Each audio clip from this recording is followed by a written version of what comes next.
What is going on, my fellow floppers, and welcome back to the channel. So in today's video, guys, we are going to be discussing the best possible audio setup for playing Warzone Caldera. And to be honest with you, the audios have been all over. We've had really high explosion noises that like deafen you, the music and all that stuff. So I'm going to be teaching you guys the best possible settings, and I'm going to be showing you the ones that might work the best for your setup. Also, I will give you my most recommended setup for the audio, which I tend to use the most. If you guys do enjoy today's video, make sure you drop a like, subscribe if you're new, and turn on post notifications so you don't miss a single video I post. Also as well, guys, don't forget I do give away free COD points quite regularly here on the channel. So to enter into that, make sure you subscribe and comment down below your Activision ID so I know you have entered. With all being said though, guys, let's jump in today's video and let's discuss the best audio settings. Now, like I said, there's a few different audio settings in this, so it is all personal preference to yourself which one will work the best.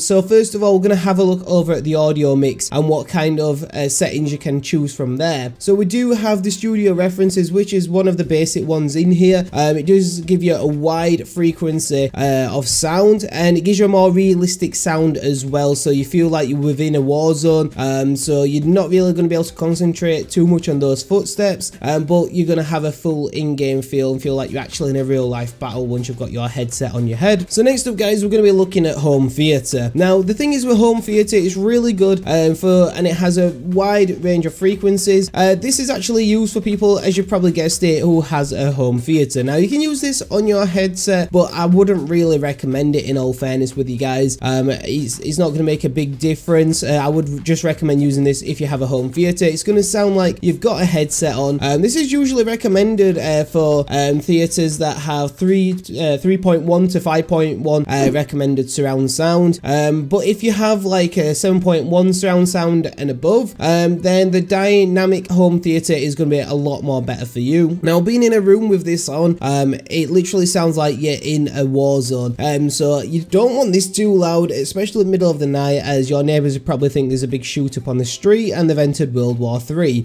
So it's pretty damn crazy, guys, but it sounds absolutely insane. Now we're going to have a look at the next one. So we've got boost. It literally just heightens all the frequencies for both high and low boost. Of course, you've got the high boost for the higher sounds, and then the low boost is probably the better one at the boost options. It does boost all the lower sounds, for example your footsteps, so it's really good for footstep focus on this for you guys to go ahead and try and hear people sneaking up on you in this game, which happens a fair bit, but I would highly recommend using this one if you wanted the low boost. However, with the low boost, you're going to hear the explosions louder, etc.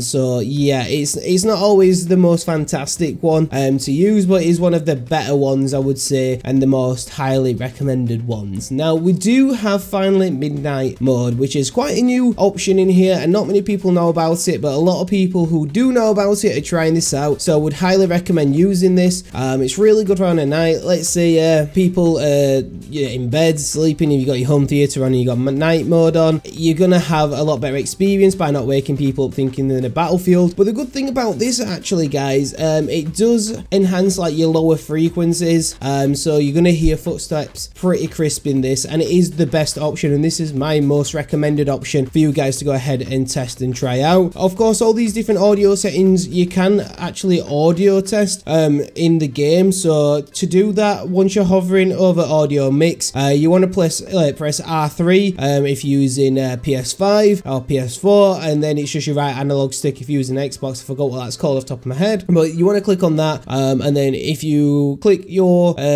square button on PlayStation, I think it might be like your B button on Xbox, something like that, you'll be able to hear what those audios would sound like. So I would highly recommend, you know, having a little test and play around, see which one would be the best for yourselves. So with the remaining of the settings then, guys, master volume, you want to leave that 100. You can easily change that with your TV volume if you have TV, or your mix amp or headset volume, whichever you may be using. Music volume, turn that off. You don't want in-game music. That is the most distracting thing in the world, and in the game you really do not want that on. Your dialogue volume is really useful, so you can hear what your teammates are doing, but you can also hear if there's enemies nearby in the planting a claymore. But you don't really want it too high, because that can be quite deafening and distracting at times. So I'll probably drop that down to around 40. I would say anywhere between 20 and 40 is about the perfect balance for that. So then next on is the effects volume. Keep that high. You want that at the maximum, because that's where you're going to hear obviously your footsteps, etc. And then your cinematic sounds and everything else down from that. I would just leave the exact same. Maybe if you want to up your chat volume, microphone volume and all that, that's totally up to yourselves. But everything else I would leave exactly the same. If you do want to make any adjustments, then that's up to you. But that's what I would have as my best settings for your audio. And to be honest with you guys, there's many options there like shown, but it's up to you guys what you decide to go ahead and use. With that being said guys, if you've enjoyed today's video, make sure you do drop a like, subscribe if you're new, and turn on post notifications. Thank you for tuning in, and I'll catch you on the next video.